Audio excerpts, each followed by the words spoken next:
Good morning, students. Today also I will start chapter first, Rise of Nationalism in Europe. ठीक है, आज भी हम इसी चैप्टर को कंटिन्यू करेंगे.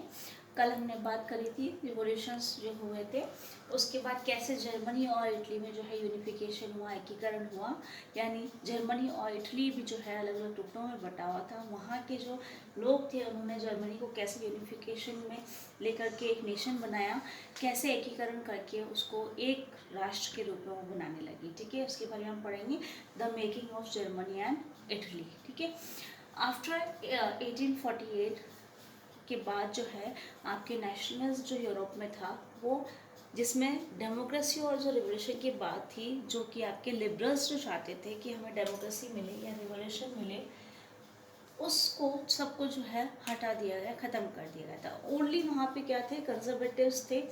कंजर्वेटिव्स जो कि प्रमोट करते हैं सिर्फ स्टेट पावर को, या अचीव करना चाहते हैं पॉलिटिकल डोमिनेशन करना चाहते हैं ऑल ओवर यूरोप में. ठीक है, यानी वो तानाशाही शासन के रूप में बनना चाह रहे हैं. ऑल ओवर यूरोप में उनका पावर होना चाहिए और स्टेट को वो जो है पावर ज़्यादा देना चाहते हैं. हमने बात करी थी जो ट्रेडिशनल जो मोनार्कियल फॉर्म ऑफ गवर्नमेंट है, उस तरीके से जो है कंजर्वेटिव्स लोग जो है वो प्रमोट कर रहे थे इस तरीके की स्टेट की पावर को आगे बढ़ाने के लिए. ठीक है, और या फिर अचीव करें वो पॉलिटिकल डोमिनेशन सारे यूरोप में. ठीक है, यानी आपके नेशनल्स जो यूरोप में लिबरल लोगों को जो डेमोक्रेसी और जो राइट्स की बात कर रहे थे वो ख़त्म हो चुका था. सिर्फ कंजर्वेटिव्स ही थे जो कि स्टेट की पावर को आगे बढ़ाने के लिए काम चलाने लगे या रिवोल्ट करने लगे. ठीक है, the revolution to make unification of German states was repressed. ठीक है, जो भी यूनिफिकेशन की बात हो रही थी, एकीकरण की, जर्मन स्टेट्स जो टुकड़ों में बटा हुआ था उसको एक करने के लिए जो भी काम हो रहा था उसको जो है ख़त्म कर दिया गया, दबाया गया,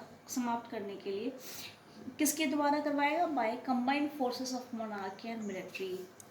जो संयुक्त रूप से जो है फोर्सेस जो है, सेना है, मिलिट्री, और मिलिट्री के लोग, सेना के लोग और मोनार्क के राजा के जो है वो लोग दोनों जो है मिलकर के जो है जर्मन स्टेट्स में इन सब लोगों को जो है एकीकरण की जो बात है, वो जो एकीकरण की जो घटनाएं हैं उनको बहुत ख़त्म करना चाह रहे हैं, दबा रहे थे. ठीक है, क्लियर. यहाँ पे supported by large land owners. यहाँ पे उनको सपोर्ट जो बड़े जो भूमिपति जो होते हैं, जिनके पास बड़ी बड़ी ज़मीन होती है, ज़मींदार थे जिनको हम जंकर्स कहते हैं प्रूशिया के, वो उनको सपोर्ट करते हैं. यानी मोनार्क और मिलिट्री दोनों मिलकर के जर्मन स्टेट में जो भी यूनिफिकेशन लोग कर रहे थे उन सबको जो है वो ख़त्म करते हैं. ठीक है, तो ये जो है रिवोल्यूशन किया गया, यूनिफिकेशन उनको दबाया गया, लेकिन उसमें मोनार्क और मिलिट्री के लोग या उसके साथ में जो है उनको सपोर्ट मिल रहा था प्रूशिया. तो प्रूशिया जो है क्या करते हैं कि इसका लीडरशिप लेता है यूनिफिकेशन करने के लिए. ठीक है, यानी एक राष्ट्र के रूप में, एक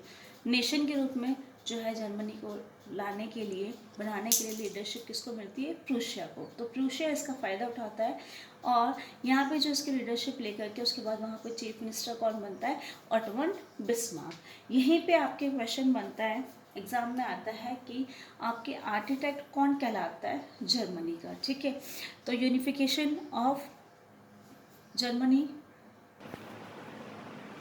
तो हम बात कर रहे थे कि जो यूनिफिकेशन की, तो उसमें आपके जो ऑटोमन बिस्मार्क है जिनका जो क्वेश्चन बनता है उसमें चीफ मिनिस्टर के रूप में, या वहाँ पे आर्किटेक्ट जो है वो उसका नाम पूछ जाता है आपके एग्जाम्स में. ठीक है, तो इन्होंने जो लीडरशिप प्रूशिया ने ली और वहाँ पे चीफ मिनिस्टर आपके ऑटोमन बिस्मार्क थे और जो कि आर्किटेक्ट भी कहलाते हैं आपके. ठीक है, उसके बाद हम नेक्स्ट पॉइंट पर आते हैं. 3 वॉर्स, 3 युद्ध हुए थे बिटवीन 7 ईयर्स के अंदर अंदर जो है 3 वॉर होते हैं ऑस्ट्रिया, डेनमार्क और फ्रांस के बीच में. एंड होता है जब प्रूशिया जो है अपनी विजय प्राप्त कर लेता है. ठीक है, यानी प्रूशिया जो है अपनी विक्ट्री, अपनी जो है विजेता घोषित हो जाता है वहाँ पे. उसके बाद जो है यूनिफिकेशन जो होता है वो प्रूशिया करता है और वो हेल्प लेता है आर्मी और जो ब्यूरोक्रेसी जो होते हैं, जो लाल फीताशाही या जो अधिकारी वर्ग होते हैं, उनकी वो हेल्प लेकर के जो प्रूशिया है वो यूनिफिकेशन जो है करना शुरू कर देता है. क्लियर.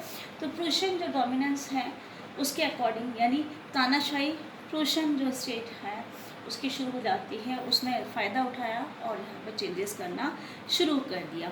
अगर हम 1871 की बात करें तो उन्होंने क्या कहा, यहाँ पे जब फ़ायदा उठा रहा उन्होंने जीत उनकी प्रूशिया की, उसके बाद जनवरी 1871 में किंग विलियम फर्स्ट को जो उन्होंने क्या करा, जर्मन जो है एम्परर वर्सेल्स में घोषित कर दिया था। ठीक है, असेंबली जो हुई थी, प्रिंस जो भी थे जर्मन स्टेट्स, उनके प्रिंसेस वहाँ पे आए, चीफ मिनिस्टर, आर्मी, सब लोग वहाँ पे आते हैं और नया जर्मन एम्पायर जो है उसको घोषित कर देते हैं केसर विलियम फर्स्ट, जो कि कहाँ का होता है, प्रूशिया का। ठीक है, यानी इसको जर्मन एम्पायर बना दिया जाता है केसर विलियम फर्स्ट को। क्लियर। उसके बाद जो है अपनी डोमिनेंस अपनाता है, जो कूटनीतिक और उस तरीके से तानाशाही अपना लेता है नीतियाँ। उसके बाद नए डेवलपमेंट्स करता है, चेंजेस करता है प्रूशिया, नई करेंसी लेकर के, बैंकिंग व्यवस्था में, लीगल जुडिशल सिस्टम में भी चेंजेस करता है और एक मॉडल बन जाता है आपके जितने भी और बचा हुआ जर्मनी है, जो रेस्ट जर्मनी है, उस सब के लिए प्रूशिया है अपना मॉडल अपना तैयार करता है, मॉडल के रूप में उनको प्रेजेंट करता है। यानी इस तरीके से जो है प्रूशिया ने जो है यूनिफिकेशन का काम आगे बढ़ाया और ऐसे एकीकरण शुरू हुआ। नेक्स्ट आपके हैं इटली का यूनिफिकेशन। ठीक है, हाउ इटली यूनिफाइड, इटली का एकीकरण किस तरीके से हुआ। During middle 19th century divided into 7 states. 19th century के मिडल में, मध्य तक जो है ये इटली 7 स्टेट्स में बटा हुआ था 7 स्टेट्स में अलग अलग टुकड़ों में बटा हुआ था। ओनली वन सार्डिनिया और जो पिडमॉन्ट था, सार्डिनिया पिडमॉन्ट, वो जो था वहाँ पे केवल इटालियन प्रिंसली हाउस था, यानी एक ही जगह पे वो रूलर था जो इटालियन था। ठीक है, बहुत सारे रूलर्स, यानी जितने भी 7 स्टेट्स थे उसमें से बहुत सारे रूलर्स वहाँ पे अलग अलग जगहों पे अलग अलग रूलर्स थे। ठीक है, मैनी रीजनल लोकल वेरिएशंस थे वहाँ पे, लैंग्वेज भी सबकी अलग अलग वेरिएशंस आपको देखने को रीजनल बेसिस पे आपको जो है वेरिएशंस दिखते हैं। ठीक है, यानी टुकड़ों में बटे, उसके अलावा उन्होंने और भी जो है वेरिएशंस हैं।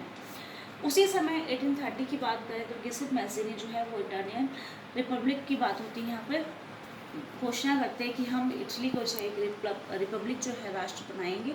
तो उसके लिए वो क्या करते हैं, सीक्रेट सोसाइटी की स्थापना करते हैं। ठीक है, हमने पहले भी कल पढ़ा था, सीक्रेट सोसाइटीज़ जो है वहाँ पे इस्टेब्लिश की गई थी। तो गिसेप मैज़िनी जो है उनका नाम पूछा जाता है आपसे, एक सीक्रेट सोसाइटी जो इस्टेब्लिश करी थी वो कौन सी थी, यंग इटली। ठीक है, king will unify by wars. ठीक है, ये वॉर्स या उससे यूनिफाइड कर सकते हैं। यूनिफिकेशन जो है वो ऑफर करता है आपको इकोनॉमिकल डेवलपमेंट के लिए, पॉलिटिकल डोमिनेंस के लिए। राजा कर लेगा लेकिन बाद में जो है वो अपना खुद का जो है पॉलिटिकल फील्ड में जो अपना डोमिनेंस यानी अपनी तानाशाही अपनाएगा।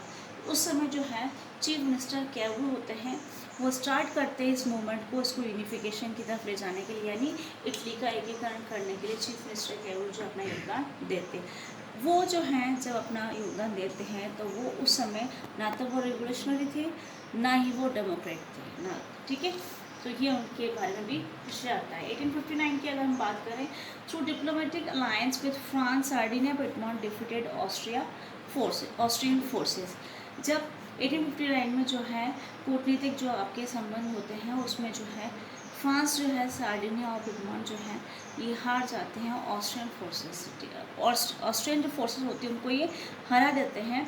फिर उसके बाद जो गैरिबाल्डी जो है यहाँ पे ज्वाइन कर लेता है, इस यूनिफिकेशन के लिए आ जाते हैं और वो मार्च करते हैं 1860 की अगर हम बात करें तो इनटू साउथ इटली, यानी ये सब गिसेप मैज़िनी, गैरिबाल्डी जो सब है फोर्सेस लेकर के जो है मार्च करते हैं आगे साउथ साइड में इटली के, और जो भी किंगडम थे उस साइड में, किंगडम ऑफ टू सिसिलीज जो थे उनको विन करने के लिए, to win support of local peasants to drive out Spanish rulers. वहाँ पे जो स्पेनिश रूलर्स थे उनको बाहर निकालने के लिए उन्होंने चाहा कि वहाँ पे सपोर्ट मिल जाए जो भी वहाँ के लोकल पीजेंट्स हैं उनका। तो वो चाहते थे कि लोकल लोग जो है वहाँ के पीजेंट्स जो हैं उनको सपोर्ट करें ताकि जो स्पेनिश लोग हैं, स्पेनिश रूलर्स, उनको वहाँ से निकाल दिया जाए। ठीक है, तो इस तरीके से है कि वो लैंग्वेज और अलग अलग वेरिएशंस को देखते हुए उन लोगों ने एकीकरण की बात कही। ये सब चीज़ें जो है वो ख़त्म करके वो एक राष्ट्र बनाने चाहते हैं। उसके बाद 1861 में विक्टर इमानुएल सेकंड जो है वो यहाँ के यूनिफाइड जो होता है इटली उसके किंग बन जाते हैं। मोस्ट फॉर इलिटरेट, यहाँ पे जो लोग थे जब आपने देखा कि यूनिफिकेशन हो चुका है, बहुत सारे जो लोग जो हैं इटली के वो इलिटरेट हैं। ठीक है, तो वो उनको पता ही नहीं है कि क्या नेशनलिस्ट आइडियोलॉजी होती है, क्या राष्ट्रवाद की धारणा होती है, क्या व्यू होते हैं, क्या सेंटिमेंट्स होते हैं, ये इनका कोई मतलब नहीं है उनको। ठीक है, वो अनअवेयर है, लिबरल का मतलब ही नहीं पता है नेशनलिस्ट आइडियोलॉजी क्या है। ठीक है, तो और उनको ये भी नहीं पता है कि हमारे किंग कौन है, क्वीन कौन है, ठीक है। ये सब चीज़ें जो यानी वो अनअवेयर है, उनको पता ही नहीं है कि इन सब चीज़ों में पॉलिटिकल फील्ड में क्या हो रहा है, वो अपने ही जीवन में रहते हैं, ठीक है। नेक्स्ट आपके ये हमने देखा अभी जर्मनी और इटली, ठीक है, कैसे यूनिफाइड हुआ, कैसे यूनिफिकेशन हुआ जर्मनी और इटली का। अलग अलग क्वेश्चन के रूप में मैंने आपको बताया। ऑटोमन बिस्मार्क का इंपॉर्टेंट है यहाँ पे, और इटली में हम गिउसेppe मैज़ेनी और जो चीफ मिनिस्टर कैरो और गैरिबाल्डी जो है कब कहाँ ज्वाइन करते हैं, उसके बारे में आपके क्वेश्चंस बनते हैं। सेम आपने अभी देखा जर्मनी और इटली का, उसी तरीके से ब्रिटेन में भी स्टार्टिंग हुई थी। ब्रिटेन भी जो है यहाँ जैसे हमने जर्मनी, इटली और फ्रांस में जिस तरीके से देखा और जर्मनी इटली का एकीकरण देखा, उस तरीके से नहीं हो करके ब्रिटेन में अलग तरीके से था। ब्रिटेन में जो है लोग इतना नहीं था कि कब कैसे स्टार्ट हुआ। वहाँ पर आयरिश और स्कॉटलैंड जो है उनमें जो है डिफरेंसेस था लैंग्वेज को लेकर के, ठीक है। जो वहाँ के लोग थे वो अपनी अपनी लैंग्वेज नहीं बोल सकते, तो इंग्लिश लोगों ने जो है वहाँ पर उनको डोमिनेट करना शुरू करा, ठीक है। इंग्लिश वर डोमिनेटिंग दैम, तो आयरिश, स्कॉटलैंड और यहाँ पे जो है ये इंग्लिश लोग जो है इन लोगों को जो है डोमिनेट करते थे। उसके बाद इनके बाद भी जो है इनमें जो संघर्ष हुआ, उसके बाद जो है ब्रिटेन वहाँ पे यूनिफाइड हो जाता है और वहाँ पे वो अपनी डोमिनेटिंग जो है गवर्नमेंट बना लेते हैं। नया चेंजेस वो भी लेकर के आते हैं, नए फ्लैग वो लेते हैं, चेंजेस कर देते हैं अपने आप ही। तो इस तरीके से आपने पढ़ा जर्मनी, इटली और ब्रिटेन के बारे में, ठीक है।